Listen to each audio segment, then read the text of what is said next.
Back with my first 2019 video. This one's going to be about wiring. As you can see, I've got the factory ECU from my Commodore inside the truck rather than my workbench. All the wires are running out through some oval sort of plug that is in the middle of the tunnel. I have no idea what was meant to go in there, but now my wiring's going to go in there, and I'm going to make up a little grommet and plug to hide all that.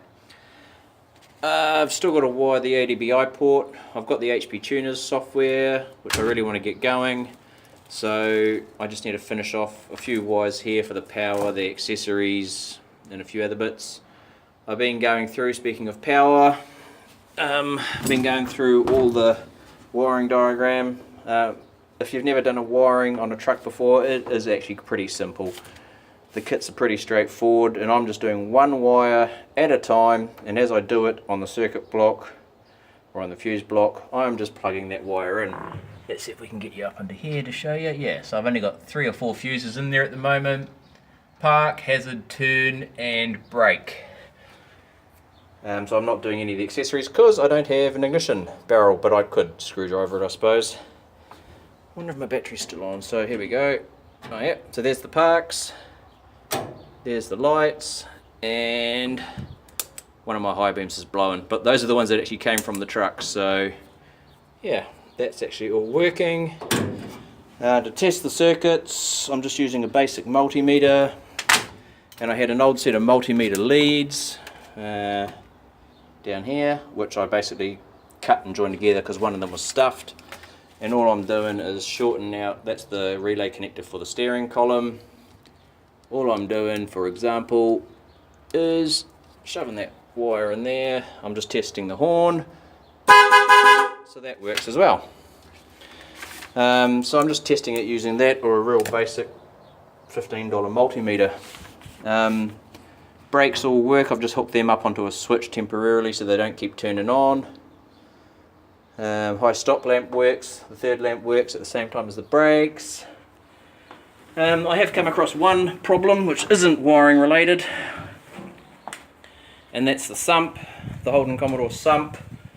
Runs the dipstick off the side of the sump on, I think that's the passenger's side, or what would be our driver's side of the car, sorry, your passenger side. And yeah, the F-body sump, I think it's meant to come up through the block, at the base of the block by the starter motor, and on the Commodore LS1, that plug there has got some sort of a plug or a grommet in it, or maybe it's actually not drilled, I'm not too sure. So I'm going to have to pull all the engine and that apart. Speaking of that, while I'm down here, you can see my little plate. Basically I made a little right angle plate, so it comes up off the flat out cross member and across to the flat out cross member. Has my little rubber bush that I said was from the Land Rover Discovery, and then this, and then I'm basically going to run, I've got some plates being made at the moment which go up to here times 4 for 2 for each side, and then I'm just diagonally bracing those there just to give it a bit of strength as well. So that's going to be my engine mounts. Done, so that's the same on both sides, and that should give me ample clearance to the steering column. Once I turn that there around, should give me ample clearance to my steering column coming down onto the flat out cross member as well. And then I can get rid of my bricks. So I've started doing some of the wiring in the front. I'm not too sure what a few of these ones are here on the front side of this, possibly to do with the power steering. It's not alternator because that's down here, and then there's one here which is probably for, I would imagine, the aircon controller wire to tell the pump to engage or something, because it's about the only thing that would sit over here. Other than that, I haven't really had a lot of time to do anything because I've been busy doing the bathrooms for the wife.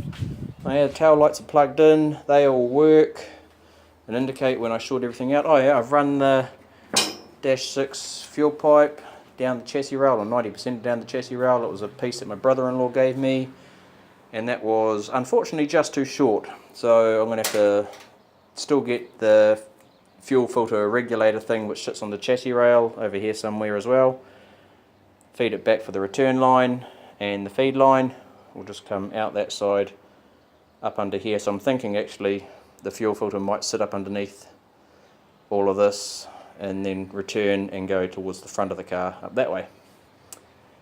I was just about to start wiring this and I realised that the time was late and I better go and start cooking tea. So until next time, I think that's all I've got. Any questions, just ask and I'll be happy to try and answer.